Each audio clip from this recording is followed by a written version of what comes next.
గౌరవ జిల్లా పార్టీ అధ్యక్షులు సోదరుడు శాసన మండలి సభ్యుడు శ్రీ శంబిపూర్ రాజు గారు, గౌరవనీయులు పెద్దలు మల్కాజ్గిరి పార్లమెంట్ నుండి మన పార్టీ అభ్యర్థిగా పోటీ చేసిన గౌరవ శ్రీ రాగిడి లక్ష్మారెడ్డి గారు, గౌరవనీయులు భువనగిరి పార్లమెంట్ నుంచి మన పార్టీ అభ్యర్థిగా పోటీ చేసిన పెద్దలు శ్రీ క్యామా మల్లేష్ గారు, సోదరుడు పీర్జాదిగూడ మాజీ మేయర్ శ్రీ జక్కా వెంకటరెడ్డి గారు, జవహర్ నగర్ మాజీ మేయర్ సోదరి కావ్య గారు, బోడుప్పల్ మాజీ మేయర్ సోదరుడు బుచ్చిరెడ్డి గారు, సోదరుడు సంజీవ్ రెడ్డి గారు, ఇంకా వేదికపై ఆసీనులైన గౌరవనీయులైన మున్సిపల్ చైర్మన్లు, మాజీ చైర్మన్లు, వివిధ మండలాల పార్టీ అధ్యక్షులు, ఇప్పటిదాకా మాట్లాడిన మా సోదరి నిర్మలమ్మ గారు, అదేవిధంగా ఈరోజు పార్టీలో చేరుతున్న గౌరవనీయులు శ్రీ పోచన్న గారు, అట్లాగే సోదరుడు మధుకర్ గారు, వారితో పాటు ఈరోజు పార్టీలో చేరుతున్న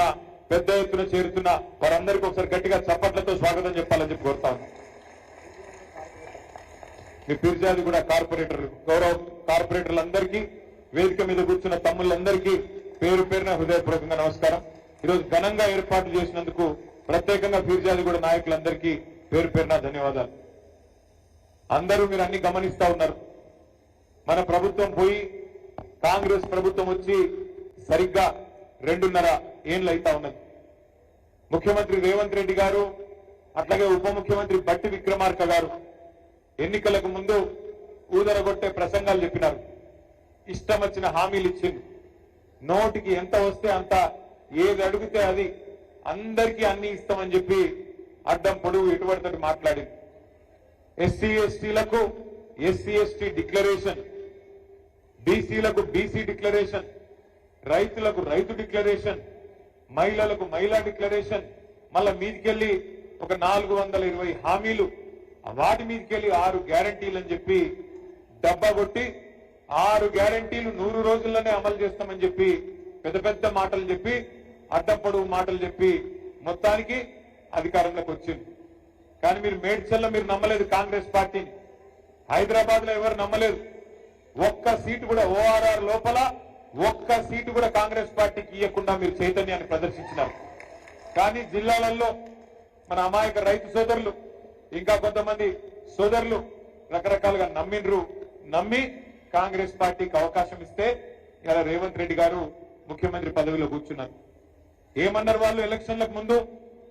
100 రోజుల్లో 6 గ్యారంటీలు అమలు చేస్తాం, 2000 పెన్షన్ 4000 చేస్తాం, 100 రోజుల్లోనే చేస్తాం, అత్తకు 4000 ఇస్తాం, కోడలకు 2,500 ఇస్తాం, మహాలక్ష్మి పథకం పెట్టి నెలకు 2,500 చొప్పున ఈ రాష్ట్రంలో ఉండే 1,68,00,000 మంది ఆడపిల్లలకి డబ్బులు ఇస్తాం.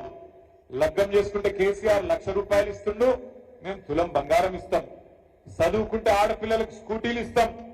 10వ తరగతి పాస్ అయితే 10,000 నెలకు, 12వ తరగతి పాస్ అయితే 15,000, డిగ్రీ పాస్ అయితే 25,000, పీజీ చేస్తే 1,00,000, పిహెచ్డి చేస్తే 5 లక్షలు. ఇట్లా ఆషాఢం సేల్ లెక్క ఇష్టం వచ్చిన బంపర్ ఆఫర్లు ఇచ్చుకుంటా తిరిగింది. ఇష్టం వచ్చినట్టు మాట్లాడి ఓట్లు వేయించుకున్నారు. ఇవాళ ముఖ్యమంత్రి గారిని అడిగితే, ఏమయ్యా ముఖ్యమంత్రి గారు, మరి 100 రోజుల్లోనే 6 గ్యారంటీలు అంటివి, ఇన్ని మాటలు చెప్తుంది కదా, 2,000 పెన్షన్ ఎక్కడ పోయింది, 15,000 రైతు భరోసా ఎక్కడ పోయింది, మహిళలకు చెప్పిన 2,500 ఎక్కడ పోయింది, తులం బంగారం ఎక్కడ పోయింది, స్కూటీలు ఎక్కడ పోయినాయి, విద్యా భరోసా కార్డులు ఎక్కడ పోయినాయి, ఇంకా నువ్వు చెప్పిన మిగతా డిక్లరేషన్లు హామీలు ఎక్కడ పోయినాయి ముఖ్యమంత్రి గారు అంటే, ఆయన చెప్తున్నాడు నిన్నగాక మొన్న ఆదిలాబాద్ లో ఒక ముఖ్యమంత్రి నోట్లకెళ్ళి మాట్లాడకూడని మాట. ఏమంటాడు? ఎంత కండలు తిరిగిన వస్తాదైనా, ఎంత కండలు తిరిగిన పైల్వానైనా 3 నెలల్లో పిల్లలు పుట్టియలేడు కదా అంటాడు ముఖ్యమంత్రి గారు. నేను అడుగుతున్నా, అయ్యా ముఖ్యమంత్రి గారు, 3 నెలల్లో పిల్లలు పుట్టారని మా అందరికి ఎరికే, మా అందరికీ తెలుసు, మనిషి అనేటువంటి అందరికీ తెలుసు. కానీ నీ గవర్నమెంట్ వచ్చి 30 నెలలు అయింది. సరే 3 నెలల్లో పిల్లలు పుట్టారు మాకు తెలుసు, కానీ 30 నెలల్లో పిల్లలు పుట్టకపోతాం అని ఏమనాలే, నిన్ను ఏమని పిలవాలని నేను అడుగుతున్నా. 30 నెలలు అయింది కదా, 100 రోజులు అంటివి కదా, 6 గ్యారంటీలను అడ్డప్పుడు మాట్లాడుతీవి కదా, మరి 30 నెలలు దగ్గర పడ్డది, ఇప్పటి వరకు అత్తలేదు పత్తలేదు. గట్టిగా మాట్లాడినావు అనుకో, ఒక కేసు పెడతా అంటాడు. ఇంకొద్దిగా గట్టిగా మాట్లాడినావనుకో నీ లాగుల తొండలు ఇడిచి పెడతా అంటాడు. ఈ బగ్గడు మాటలు తప్ప చిల్లర మాటలు తప్ప ఒక్కటంటే ఒక్కటి మంచి పని చేయలేదు. ఇప్పుడే మల్లారెడ్డి గారు చెప్తా ఉన్నారు, సోదరుడు జగ్గా వెంకరెడ్డి గారు చెప్తున్నారు, మన ప్రభుత్వం ఉన్నప్పుడు గరీబులను కడుపులో పెట్టుకొని చూసుకున్నాం. మన ప్రభుత్వం ఉన్నప్పుడు ఎవరైనా తెలిసో తెలియకనో ఆడనో ఈడనో గవర్నమెంట్ జాగాలు ఇల్లు కట్టుకుంటే వాళ్లకు అవకాశం ఇచ్చి వాళ్లకు ఆనాడు పట్టాలు ఇచ్చినాం. జీవో నంబర్ 59 కింద జీవో నంబర్ 58 కింద 2,50,000 మందికి ఒకరికిద్దరికి కాదు 2,50,000 మందికి పట్టాలు ఇచ్చింది కేసీఆర్ ప్రభుత్వం. 2,50,000 మందికి. అట్లాగే హైదరాబాద్ మహానగరంలో 1,00,000 డబుల్ బెడ్రూమ్ ఇల్లు కట్టుకున్నాం. ఇట్లా మనం మంచి పనులు చేసుకుంటూ పోయినాం. 200 పెన్షన్ 2,000 చేసుకున్నాం. ఆడపిల్ల పెళ్లి చేసుకుంటే కళ్యాణ లక్ష్మి పేరు మీద ఒక మేనమామలాగా 15 లక్షల మంది ఆడపిల్లలకి 1,116 రూపాయలు కేసీఆర్ గారు పెట్టిండు. అట్లాగే ఆడపిల్ల కడుపులో మరి ఒక బిడ్డ పడితే అమ్మ ఒడి అని పెట్టి ఇంటికాడ కారులో ఎక్కించుకొని దవాఖానకు తీసుకుపోయి దవాఖానల ప్రసూతి అయితే సర్కార్ దవాఖానల కేసీఆర్ కిట్ ఇచ్చి ఆడపిల్ల ఉడితే మహాలక్ష్మి ఉట్టిందని చెప్పి 13,000, మగపిల్లగాడు ఉడితే 12,000 రూపాయలు. ఇట్లా ఒక మానవీయమైన పద్ధతిలో అందరినీ మంచిగా చూసుకున్నాడు కేసీఆర్ గారు. అట్లాగే ప్రాజెక్టులు కట్టిండు, రోడ్లు కట్టిండు, మున్సిపాలిటీలు బాగా చేసిండు, గ్రామాలు బాగా చేసిండు. కాబట్టే భూముల ధరలు కూడా పెరిగినాయి. మీ రంగారెడ్డి జిల్లాలో, మేడ్చల్ జిల్లాలో, హైదరాబాద్ చుట్టూతా బ్రహ్మాండమైన రియల్ ఎస్టేట్ భూమి వచ్చింది. మళ్ళీ ఇవాళ ఏమైంది ఆలోచన చేయండి మీరు. ఇవాళ పరిస్థితి ఏంది? పూర్తి స్థాయిలో రియల్ ఎస్టేట్ డామ్ అన్నది. పైసలు లేవు మార్కెట్లో ఇవాళ దగ్గర. వీళ్ళు ఇండ్లు కట్టుడు కాదు, కూలగొట్టుడే ఉన్నది. హైదరాబాద్ లో ఒక్క ఇల్లు మంజూరు చేయలే కొత్తది, కానీ కొన్ని వేల ఇండ్లు బుల్డోజర్లు పెట్టి కూలగొడతా ఉన్నాడు రేవంత్ రెడ్డి. చూస్తా ఉన్నారు మీరు.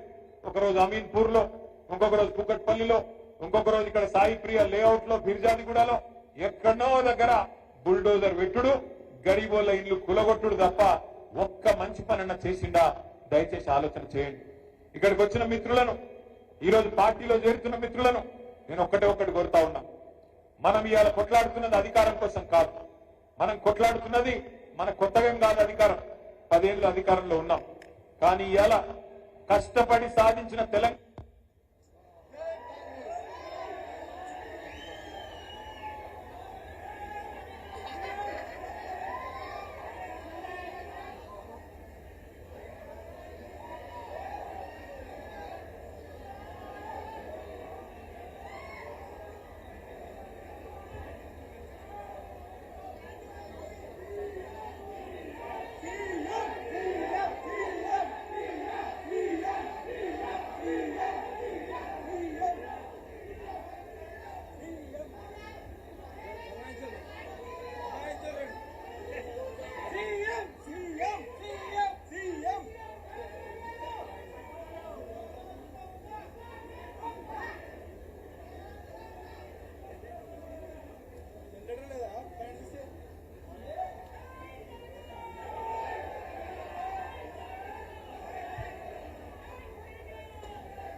ఇట్లున్నది. కాంగ్రెస్ పాలన ఇట్లున్నది, ఒక ఇట్లున్నది. పొద్దున పూట ఎండాకాలంలో కరెంట్ ఉండదు, తెల్లారి 3టికే ఫ్యాన్ బంద్ అవుతుంది, బయటికి పోదామంటే దోమలు. ఈ రోజు పరిస్థితి ఎట్లా ఉందంటే నిజంగా కూడా హైదరాబాద్ లో ఎవరన్నా సంతోషంగా ఉన్నారంటే ఇద్దరు సంతోషంగా ఉన్నారు. ఒకటి దొంగలు, రెండోది దోమలు. వీళ్ళిద్దరే సంతోషంగా ఉన్నారు. భూములు దోసుకునే దొంగలు, కాంగ్రెస్ దొంగలు హైదరాబాద్ చుట్టూ అడ్డమైన కార్యక్రమాలు చేసుకుంటూ ఇవాళ భూముల మీద పడ్డారు. పొంగులేడు శ్రీనివాసరెడ్డి, రేవంత్ రెడ్డి, వాళ్ళ అన్నదమ్ములు మొత్తం ఒకటే ఇరుసుకపడ్డారు మేడ్సల్లా. ఇంకో దిక్కు దోమలు. హైదరాబాద్ లో మనకి హిమాయత్ నగర్ దగ్గర దోమలగూడ అని ఒక ఊరు ఉంటుంది, దోమలగూడ అని ఒక కాలనీ ఉంటుంది. నేను మొన్న అందుకే అసెంబ్లీలో చెప్పిన, మీరు మొన్న రేవంత్ రెడ్డి గారు మొన్న ఈ మధ్యన మీరు మన్మోహన్ సింగ్ పేరు మీద ఒక రోడ్డు పెట్టినవాట, డొనాల్డ్ ట్రంప్ పేరు మీద ఒక రోడ్డు పెట్టినవాట. అవన్నీ కాదురా భయ్, ఒక పని చేయి.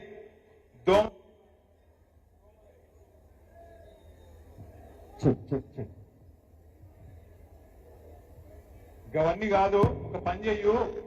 దోమల గుడ లెక్కనే దోమల హిల్స్, దోమల బాదు, దోమల గుట్ట, దోమల గుడ ఇట్లనే పేర్లు పెట్టి తప్ప నీ కనీసం దోమల మందు కూడా కొట్టే తెలివి లేనోడివి నువ్వేం చేస్తున్నావు ముఖ్యమంత్రి అని చెప్పి మొన్న శాసనసభలో కూడా అడిగిన. మీరు చూస్తా ఉన్నారు అన్ని విషయాలు. ఆయన ఒక్కటే ఆలోచన చేస్తున్నాడు రేవంత్ రెడ్డి గారు, ఎట్లన్నా చేసి మనను బదనాం చేసి కేసీఆర్ అప్పుల పాలు చేసిండని ఇంకోటి చేసిండని తప్పించుకుందామనే ప్రయత్నం.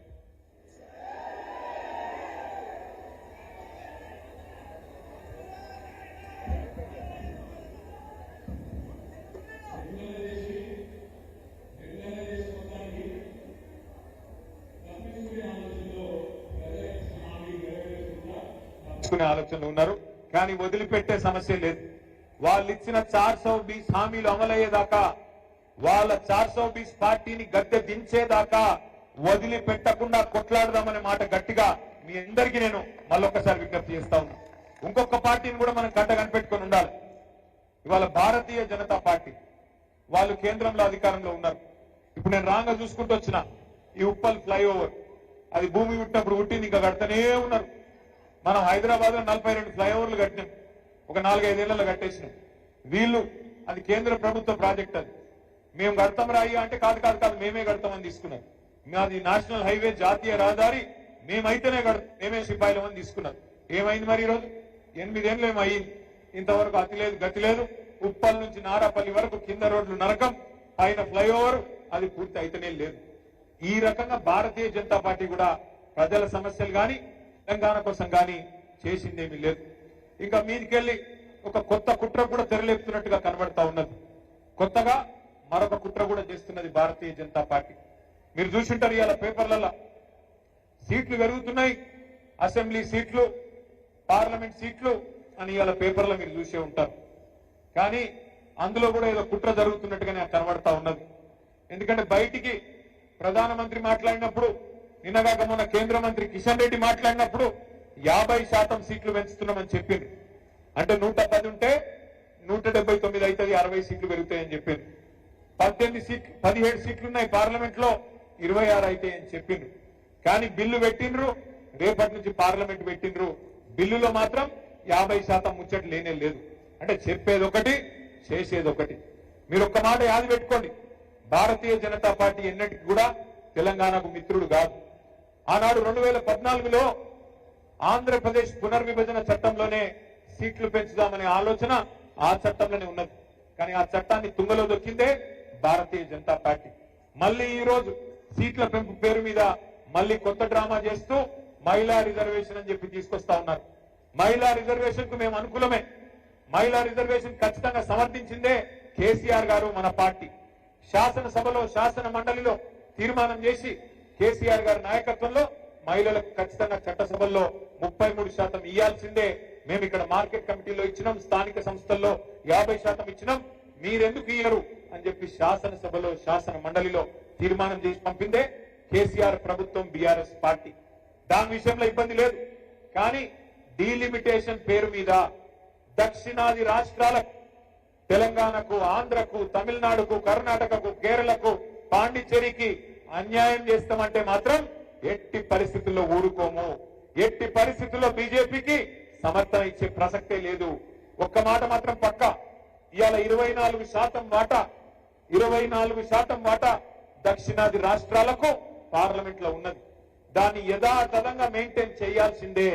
లేకపోతే మాత్రం ఎట్టి పరిస్థితుల్లో తిరుగుబాటుకు, పెద్ద ఉద్యమానికి కూడా బీఆర్ఎస్ నాయకత్వం వహిస్తుంది. అవసరమైతే కేసీఆర్ గారే ముందుండి నడిపిస్తారనే మాట కూడా నేను భారతీయ జనతా పార్టీకి, కేంద్ర ప్రభుత్వాన్ని కూడా చెప్తా ఉన్నా. ఇంకొక మాట కూడా గుర్తుపెట్టుకోవాలి మనందరం కూడా. ఇవాళ సందిట్లో సడేమియా లెక్క కాంగ్రెస్ బలహీనమైంది కాబట్టి మాకేమన్నా ఛాన్స్ దొరుకుతుందేమో అని చెప్పి మీ మేడ్చల్లో కూడా మొన్న బీజేపీ ప్రయత్నం చేసింది. కానీ మల్లారెడ్డి గారి నాయకత్వంలో 3 మున్సిపాలిటీలుంటే బ్రహ్మాండమైన విజయం సాధించినందుకు గట్టిగా చప్పట్లతో మేడ్చల్ కార్యకర్తలకు, మల్లారెడ్డి గారికి ప్రత్యేకంగా అభినందనలు కూడా నేను తెలియజేస్తా ఉన్నా. రేపు ఇక్కడ కార్పొరేషన్ ఎలక్షన్లలో కూడా 16 చేసుకున్నా, 20 చేసుకున్నా, 25 చేసుకున్నా, ఎన్ని చేసుకున్నా గెలిచేది ఖచ్చితంగా గులాబీ జెండానే. ఖచ్చితంగా గెలిచేది మళ్ళీ కార్పొరేషన్ మీద ఎగిరేది గులాబీ జెండానే. ఎందుకంటే హైదరాబాద్ ప్రజలు విసిగిపోయి ఉన్నారు. మా నగరానికి ఏమైంది, అన్యాయం అయిపోయింది కాంగ్రెస్ వచ్చినాక అనే బాధలో ఈ కరెంటు కోతలేంది, ఈ దోమలేంది, రియల్ ఎస్టేట్ డామ్మనుడు ఏంది, మళ్ళా మంచినీళ్ళ గోసేంది, బాధలో ఉన్నారు ఇవాళ హైదరాబాద్ ప్రజలు. అందుకే దయచేసి నేను ఇక్కడికి వచ్చిన మా నాయకులు, మా సోదరులందరినీ, సోదరి మనందరినీ కోరుతా ఉన్నా, ఎలక్షన్లు సెప్టెంబర్ లోనో అక్టోబర్ లో పెడతారట. ఈ లోపల పెడతారు కావచ్చు, ఆగస్టు సెప్టెంబర్ లో. సరే, ఇప్పటి నుంచే పనిలో ఉండు, ఇప్పటి నుంచే కలువుని జనాలను గుర్తు చేయండి. మనం 1,00,000 డబుల్ బెడ్రూమ్ ఇల్లు కట్టినాం హైదరాబాద్ లో. వీళ్ళు వచ్చినాక 2.5 ఏళ్లలో ఒక్కటంటే ఒక ఇల్లు కట్టలే, ఒక ఇల్లు మంజూరు చేయలే. ఒక్క ఇల్లు కట్టకపోగా వేలాది ఇల్లు కూలగొట్టింది. ఈ రోజు కూడా కూలగొడుతూనే ఉన్నారు. గరీబోళ్ల వ్యతిరేక ప్రభుత్వం ఇది, బుల్డోజర్ ప్రభుత్వం ఇది. ఇట్లాంటి ప్రభుత్వాన్ని కొనసాగనిస్తే, వాళ్ళ కార్పొరేషన్ లో ఓటేస్తే నీ ఇల్లే కూలగొడతాడని చెప్పాలి. నేను జూబ్లీ హిల్స్ ఎలక్షన్ లో కూడా చెప్పిన, వెంగళరావు నగర్ అని ఒక డివిజన్ ఉంటుంది, ఆడ పోయి చెప్పిన నేను, మీరు కాంగ్రెస్ కోటేస్తే మీ దగ్గరికి బుల్డోజర్లు వస్తాయని చెప్పి. ఒక 10 రోజుల కిందట వెంగళరావు నగర్ బస్ వాళ్ళు వచ్చారు నా దగ్గరికి, సార్ మా మీదికి బుల్డోజర్ వస్తాను సార్, మమ్మల్ని కాపాడు సార్. నేను వాళ్ళకి ఒకటే చెప్పిన, కత్తి వానికి ఇస్తేవి, యుద్ధం నన్ను చేయమని వర్తివి ఎట్లయితుంది అని అడిగిన. ఓట్లు వానికేస్తేవి జూబ్లీ హిల్స్ ఎలక్షన్ లో, ఇప్పుడు యుద్ధం నన్ను చేయమంటున్నావు, ఆడికెళ్ళి చేయాలి. రేపు మీరు కూడా అదే అడగాలి. ఓటు మాకేయండి, మీ సమస్య పరిష్కారం మా బాధ్యత అని చెప్పండి. అట్లాగే ఇంకొక విషయం చెప్పండి అందరికీ కూడా, ఓటు అడిగేటప్పుడు ముఖ్యంగా కార్పొరేటర్ ఎన్నికల్లో 2 ఏళ్లలో మళ్ళీ తిరిగి కేసీఆర్ గారు రాబోతున్నాడు, మీకు ఇచ్చే ప్రతి మాట నిలబెట్టుకునే బాధ్యత మాది అనే మాట గట్టిగా చెప్పండి. తప్పకుండా ఇప్పటి నుంచే నిర్విరామంగా ప్రజల్లో ఉండాలని చెప్పి కూడా నేను కోరుతా ఉన్నా. తమ్ముడు మధుకర్ గారు, పోచయ్య గారు, అదేవిధంగా ఫిర్యాదు కూడా మిగతా కార్పొరేటర్లు అందరూ కూడా బ్రహ్మాండంగా పనిచేశారు. వెంకటరెడ్డి గారి నాయకత్వంలో అవార్డులు కూడా గెలుచుకున్నారు మీరు జాతీయ స్థాయిలో. మల్లారెడ్డి గారి నాయకత్వంలో మేడ్చల్ నియోజకవర్గం కూడా బ్రహ్మాండంగా అభివృద్ధి జరిగింది. తను సొంతంగా 60 కోట్ల రూపాయలు పెట్టి మల్లారెడ్డి గారు గ్రామ గ్రామాన కూడా రోడ్లు వేయించిన నాయకుడు మల్లారెడ్డి గారు. కాబట్టి తప్పకుండా మంచి నాయకత్వం ఉంది, పక్కడబందీగా పనిచేసే కార్యకర్తలు ఉన్నారు. అద్భుతంగా కేసీఆర్ గారి ఆశీర్వాదం మీకుంది, విజయం మనదే అనే మాట కూడా మళ్ళొకసారి మీకు విజ్ఞప్తి చేస్తూ, ఇంత పెద్ద ఎత్తున పీర్జాదిగూడలో ఈ కార్యక్రమానికి హాజరైన మా సోదరులకి, సోదరిమణులకి, ప్రతి ఒక్కరికి పేరు పేరున హృదయపూర్వకంగా నమస్కారాలు. జై తెలంగాణ. గట్టిగా కాంగ్రెస్ అంటే కరెంటు పోగొట్టింది, మీకేమైంది? జై తెలంగాణ, జై కేసీఆర్. అన్న దయచేసి అందరు కూర్చోవాలి, డిస్టర్బెన్స్ చేయొద్దు. జాయినింగ్స్ ఉన్నాయి.